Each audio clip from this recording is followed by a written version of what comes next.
Sungguh besar setiamu dalam hidup kami. Tak henti-hentinya kami bersyukur buat setiap keajaiban-Mu yang ada dan setiap kedahsyatan-Mu yang terjadi dalam hidup kami. Kami banyak melihat Engkau terlalu baik dalam hidup kami, Tuhan. Dan tak ada alasan bagi kami untuk tidak bersyukur kepada Tuhan, karena Tuhan begitu baik dalam hidup kami.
yang kami kenal di dalam nama Yesus Kristus. Tuhan Maha Kudus, saat ini kami bersyukur Tuhan karena Engkau telah memberikan cuaca yang baik. Sudah tidak hujan lagi Tuhan, sehingga kami yang anak-anak-Mu yang haus akan Engkau Tuhan boleh hadir di tempat ini. Saat ini Tuhan, sebelum kami memuji memuliakan nama-Mu, tahirkan setiap kami, tahirkan ruangan ini dengan kuasa darah-Mu ya Tuhan. Kami bersyukur juga Tuhan dari pagi sampai malam ini Tuhan melindungi setiap keluarga-keluarga kami, memelihara, menyertai, menjaga kami seperti biji matamu. Maka itu Tuhan, berikan kami selalu kerinduan bersekutu dengan Engkau ya Tuhan, karena kami sungguh membutuhkan Engkau ya Tuhan, terutama hari-hari yang akan datang. Tidak terasa kami mulai masuk di bulan Maret ini ya Tuhan. Semua ini karena anugerah-Mu bagi kami. Kami tak bisa membalas begitu kasih-Mu. Maka itu Tuhan, biarlah kami boleh Tuhan menjadi saksi-Mu dimanapun kami berada.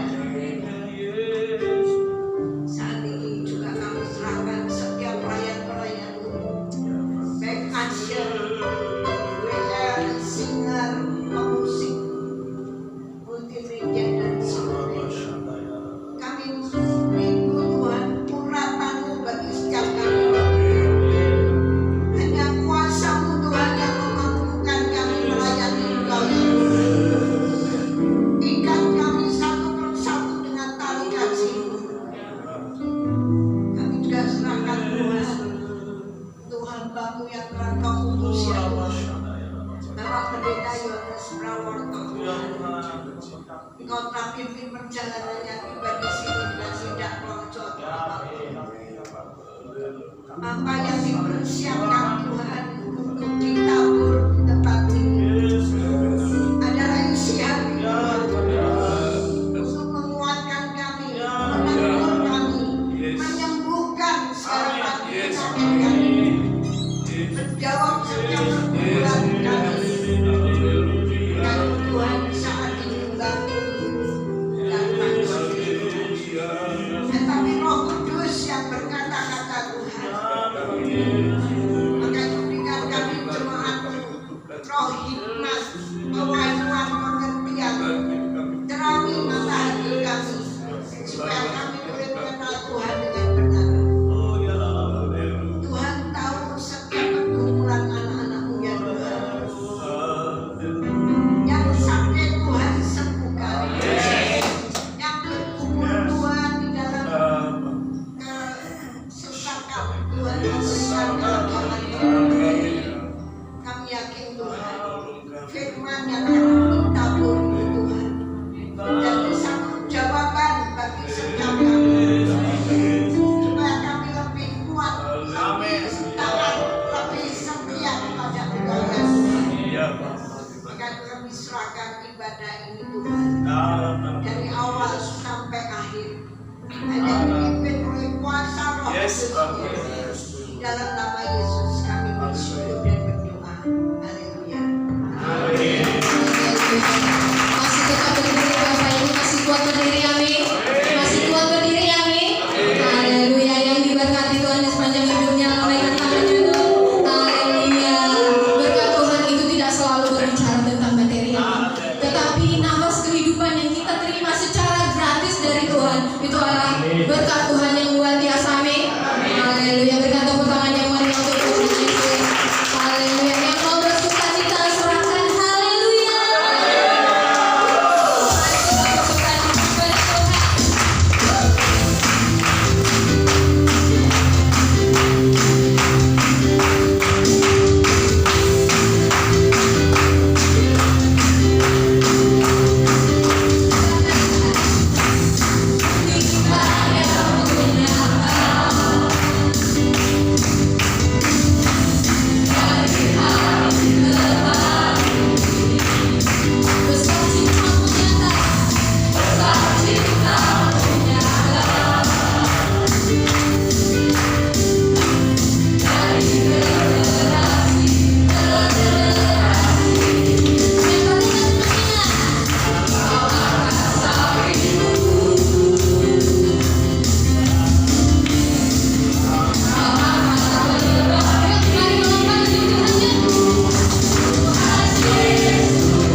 Haleluya.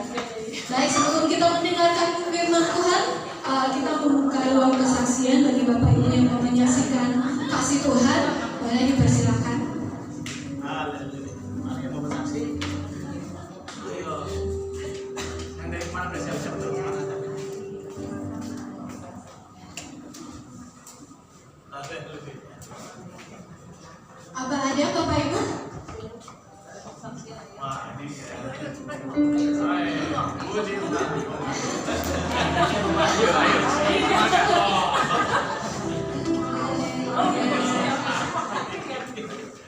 Baik, kita percaya di sepanjang kehidupan kita tetap terus merasakan kebaikan Tuhan. Amin.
menyertakan kami, kuasa-Mu yang terus berlaku dalam setiap kehidupan kami, bahwa kami terus semakin dalam kami mengenal akan Tuhan, sehingga kami terus melakukan yang terbaik lewat hidup yang sementara ini, sehingga hidup yang sementara ini kami terus pakai untuk memuliakan, menyenangkan hati Tuhan, sehingga lewat hidup kami nama-Mu dimuliakan, lewat hidup kami nama-Mu terus dikenal oleh banyak orang, sehingga setiap telinga mendengar Yesus adalah Tuhan dan percaya dalam hidup mereka, menjadikan Engkau sebagai Tuhan dan Juru Selamatnya. Terima kasih berbicara atas kami, sehingga kami diberkati dalam ibadah pertengahan minggu pada hari ini, sehingga Tuhan terus bekerja menyatakan kemuliaan-Mu di setiap kehidupan kami. Dalam nama Yesus kami berdoa dan bersyukur. Sama-sama yang siap diberkati Tuhan katakan amin. Shalom. Puji nama Tuhan. Sangat senang pada malam hari ini saya boleh bersama dengan Bapak Ibu Saudara tempat ini. Saya kalau nggak salah ini kali yang kedua saya berada di tempat ini. Waktu itu ada peneguhan nikah berapa pasang, ya, diakibatkan salah satu yang mengangkat tangan, dan puji Tuhan saya diberi kesempatan malam hari ini boleh bersama dengan Bapak sudah baru pulang dari Jogja dan langsung hari ini mengadakan sidang majelis daerah hari ini dan besok, dan anugerah Tuhan tetap memberi kami kekuatan yang baru. Amin. Saudara yang dikasih Tuhan, dalam Yohanes pasal yang ke-12, dalam Injil Yohanes pasal yang ke-12 ayat 1 sampai dengan ayat yang ke-8. Tapi tidak kita baca semua, tapi kita baca ayat yang ke-3 sampai dengan ayat yang ke-5. Baik, kalau sudah ketemu katakan amin. Yohanes pasal yang ke-12 ayat 3 sampai dengan ayat yang ke-5. Baik, kita baca bersama-sama. 2, 3. Maka Maria mengambil setengah kati minyak narwastu murni yang mahal harganya, lalu meminyangi kaki Yesus dan menyekanya dengan rambutnya, dan bau minyak semerbak di seluruh rumah itu.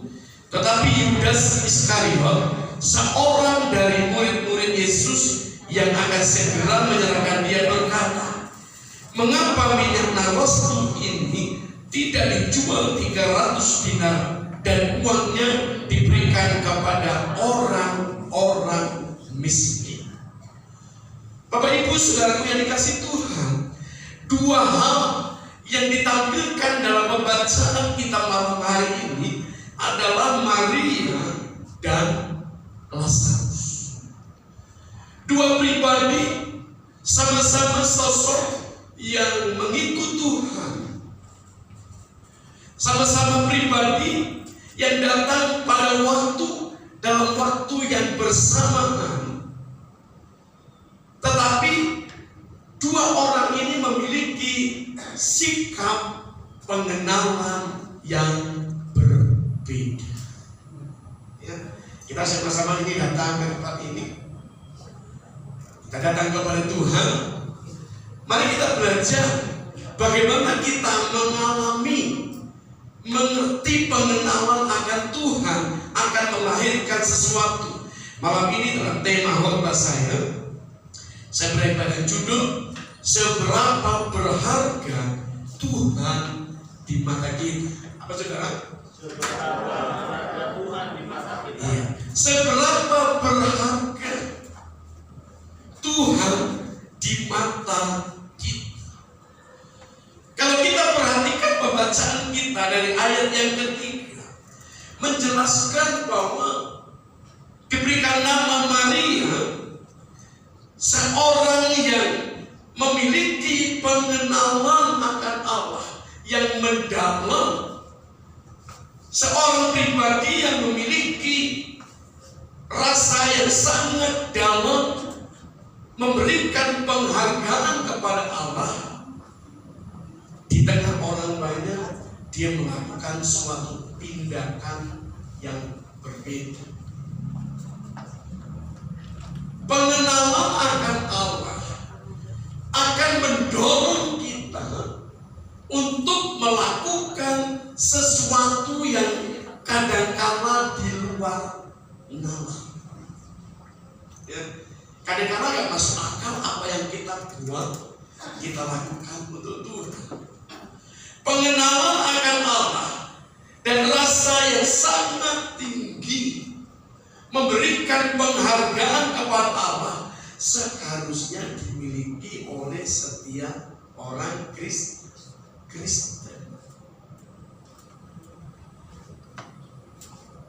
Harus dimiliki oleh setiap orang Kristen, sehingga dalam pengenalannya, dalam setiap ibadah, dalam setiap tindakannya adalah bagaimana mencerminkan, menunjukkan dirinya adalah seorang yang mengenal dan memberikan penghargaan kepada Tuhan. Mari kita belajar, saudara. Kalau kita perhatikan tadi ayat yang ketiga menjelaskan bahwa Maria mengambil setengah kadi minyak narwastu yang murni, dan minyak itu dituangkan di kaki Yesus dan disekanya dengan rambut. Saudara, kalau di Israel itu namanya mengurapi adalah hal yang biasa. Misalnya ada seorang tamu yang datang ke rumah, mereka akan urapi dengan minyak. Seorang raja yang dilantik menjadi raja, dilakukan bagaimana pengurapan minyak. Dan juga hal yang lain, melakukan pencucian akan barang-barang, mereka juga melakukan pengurapan. Tetapi dalam peristiwa ini dikatakan bahwa Maria, sosok yang Alkitab mengatakan yang tidak terlalu kenal, tetapi melakukan suatu terobosan karena mengalami pengenalan akan Tuhan dan memberikan penghargaan yang tertinggi kepada Tuhan dalam hidupnya. Kalau saya boleh bertanya pada malam hari ini, seberapa besar kita memberi penghargaan terhadap Tuhan dalam hidup kita? Kalau saya jawab, saudara, di rumah aja nanti direnungkan, seberapa besar ya saya memberikan penghargaan, penghormatan kepada Tuhan saya. Kalau orang-orang yang di luar kita, kadang-kadang mereka memberikan penghargaan, mengakui Tuhan yang lebih besar. Dia rela pergi ke tempat-tempat yang sangat jauh, rela melakukan pembayaran yang cukup mahal. Mereka menyadari bahwa mereka ingin ketemu dengan Tuhan, sehingga dia rela membayar dengan harga yang mahal, pergi ke tempat yang sangat jauh. Coba kita renungkan dalam kehidupan kita ini, hari-hari hidup kita ini, kita memberikan penghargaan kepada Tuhan seberapa besar sih?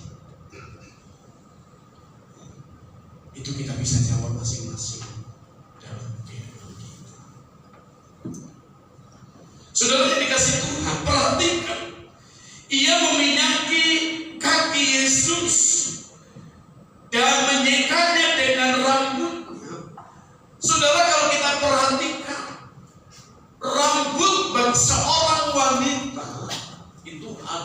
ibarat mahkota. Makanya tidak ada wanita itu yang potong rambut sembarangan. Kayak laki-laki di pinggir jalan. Cari salon yang baik, yang dikenal. Ya. Cari tempat yang nyaman, ada AC-nya paling tidak, supaya menghasilkan yang bagus. Saudara, bicara hal ini adalah bicara bagaimana menunjukkan sikap hati yang terdalam dalam kehidupan kita ini, bahwa kita ini sebagai pribadi yang berharga. Katakan berharga. Karena itu jangan sembarangan, jangan jadi Kristen sembarangan, asal-asalan, gitu sudah. Tapi jadi Kristen yang mengerti, mau memberikan harga yang terbaik, termahal, mengangkat Tuhan tinggi-tinggi di dalam kehidupan kita. Nah, ada beberapa hal yang saya perhatikan dari pembacaan kita ini. Apa alasan Maria melakukan hal ini? Yang pertama, saudara, saya melihat begini, Maria sadar kesempatan itu tidak datang dua kali. Kalau kita sadar bahwa dalam hidup ini kesempatan tidak pernah datang berkali-kali. Alkitab mengatakan kamu hidup satu kali, setelah itu kamu mati dan akan diambil. Mari selagi kita masih hidup ini, kita berikan penghargaan kepada Tuhan.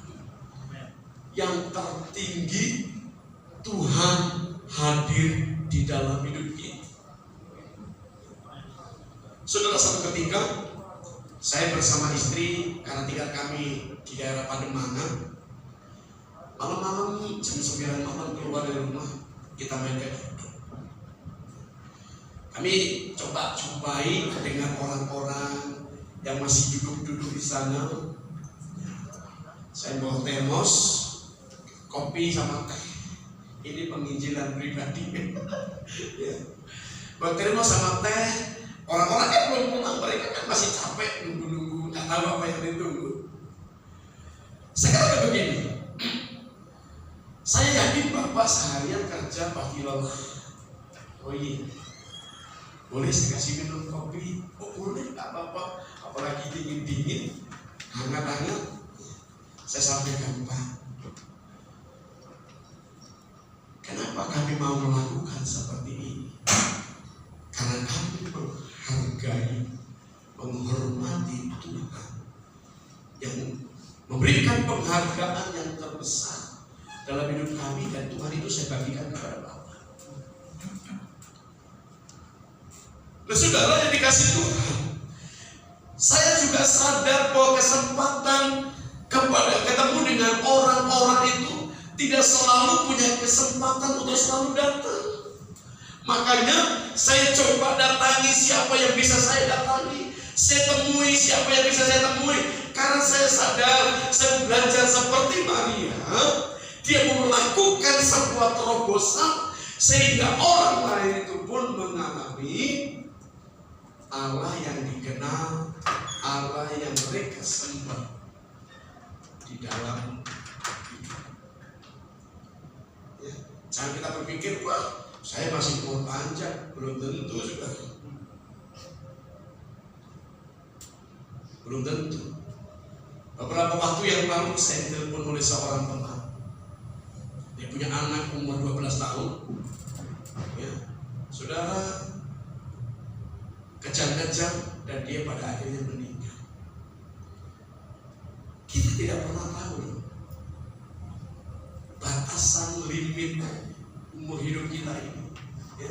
Jangan pikir yang sudah tua, wah itu udah dekat, itu belum tentu, saudara. Belum tentu. Kadang-kadang yang masih segar bugar bisa dipanggil duluan. Ya. Saya punya orang tua, papa saya itu meninggal tahun 2003 dalam usia yang ke 96 tahun. Kalau di kampung umurnya memang banyak-banyak. Nah, saya juga berdoa, Tuhan, kalau papa saya umur 96 tahun, saya harus lebih umurnya, supaya saya punya kesempatan untuk melayani. Saya punya kesempatan lewat hidup ini. Saya harus sadar bahwa sekalipun terbatas, tapi saya mau pakai untuk berbuat sesuatu yang terbaik bagi Tuhan. Karena imanku yang sangat besar, saya berikan penghargaan yang sangat besar lewat hidup. Nah, saudara katakan tadi apa? Maria sadar kesempatan itu tidak datang 2 kali. Artinya saudara, bahwa hidup ini terbatas. Betul ya? Ayo kita masing-masing tulis di dinding rumah kita.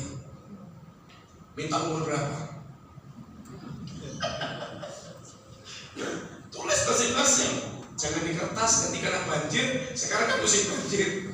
Makanya tadi saya tanya, jangan sekarang banjir kayak ini.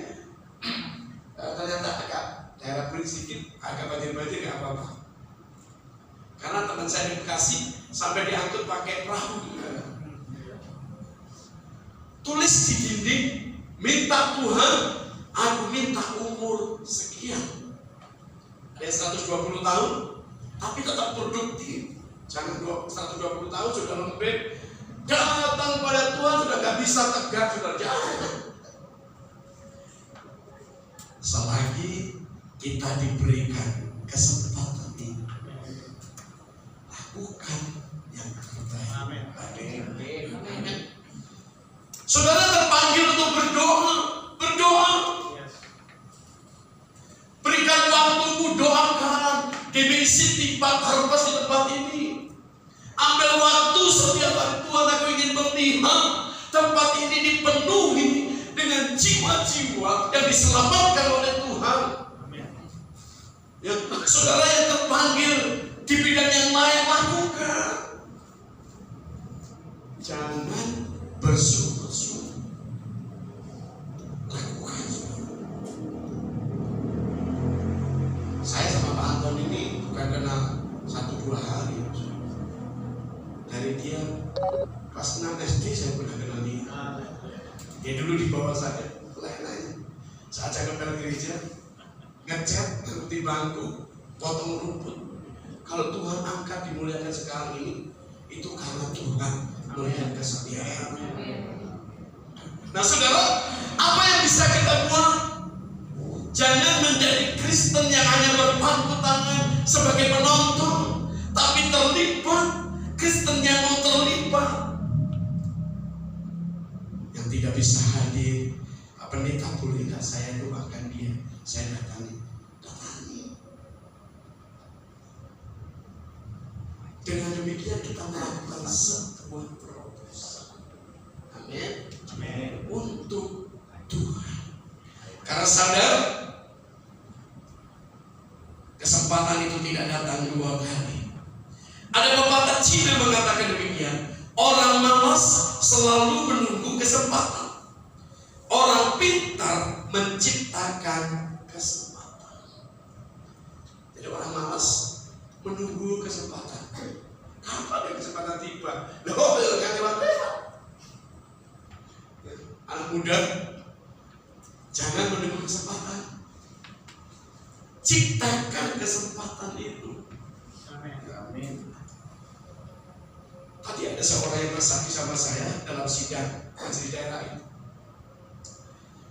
Dia berkata begini, Pak, anak saya sudah umur 23 tahun, tapi gosok gigi aja baru harus disuruh. Wah, yang hal kecil aja harus begini. Mari kita ciptakan kesempatan. Kita belajar melakukan apa yang kita bisa kita lakukan. Jangan menunda. Amin. Seperti Maria, karena kesempatan tidak selalu 2 kali. Yang kedua, Maria mengerti dengan benar cara membalas kebaikan Tuhan. Saudara, Tuhan gak pernah minta apa-apa, tetapi Tuhan Tuhan berikan dengan limpahnya. Tadi ada kunci yang mengatakan aku diberkati, aku dilimpahi. Tuhan gak minta apa-apa dari kita. Yang Tuhan mau adalah bagaimana kita bisa membawa hati kita terus mengalami kasih dan kebaikan Tuhan. Amin. Orang yang mengalami kasih dan kebaikan Tuhan tidak pernah berhitung dengan Tuhan. Ada contohnya saudara, siapa? Maria. 300 dinar sama dengan 1 tahun gaji orang kerja. Itu kasarnya. Tetapi bagi orang yang cinta Tuhan, orang yang mengalami kebaikan Tuhan, Tuhan tidak minta seperti itu. Kalau kita tidak punya kemampuan. Tapi kalau Tuhan kasih kemampuan, silakan. Tadi kesaksian dari seorang pendeta Ruben Adi. Dia sudah membangun The Journey, Museum Alkitab. Dia berkata bahwa ada seorang yang kelihatannya datang ke gereja biasa-biasa sudah. Tiba-tiba dia berkata, Pak Pendeta, mau berhenti untuk bangun The Journey? Oh iya Pak, karena belum punya uang. Kami sedang berdoa. Tiba-tiba orang itu panggil Pak Pendeta dan istrinya, boleh saya ketemu dengan Bapak? Oh boleh. Ya, dia pulang, dia bawa emas 1 kilo. Ya langsung diikutan. Emas 1 kilo kalau memang nggak dikasih kemampuan. 1 kilo. Bayangkan dengan harga sekarang emas itu berapa mahal? Mahal, sudah di atas 1 juta. Mereka punya hitung, nilainya itu 15 miliar. Akhirnya bangunan itu berjalan dengan baik. Sekali lagi, Tuhan tidak memaksa kita. Kalau Tuhan Allah yang kaya, sekarang yang terpenting adalah bagaimana kita menyadari dengan apa akan ku balas segala kebaikanmu. Apa? Segenap hatiku menyembahmu Yesus, ku bersyukur padamu selamanya. Saudara setiap hari hanya berkata, Tuhan terima kasih, kami bersyukur Tuhan sudah senang. Amin. Jangan bangun pagi mulai mata, burung puyuh ini sudah muncul sampai pada terbitnya matahari. Ya, belum ada doa pembukaan, mudah ucap dulu saudara. Jangan mulai mata, Tuhan terima kasih, saya masih bisa melihat suami sekalipun tidur di tengok lebih kencang. Terima kasih Tuhan. Berarti dengan dia ngorok tandanya dia masih ada, masih hidup. Kalau dia nggak ngorok, oh ini nggak ngorok, jadi udah nggak ada ini. Terima kasih. Dengan melihat istri, ya mungkin suami bangun duluan, kita masih bisa melihat, kita berkata Tuhan terima kasih. Jangan diomel-omel, lu tidur kayak kerbau, jangan. Kayak kita apa-apa, geledek, orang di dalam Tuhan mau ada geledek, tetap bisa tidur pulas. Kita bersyukur Tuhan, terima kasih. Bisa melihat anak-anak, melihat pasangan suami istri. Kita berkata Tuhan terima kasih. Tuhan senang. Kita berkata dengan apa kan ku balas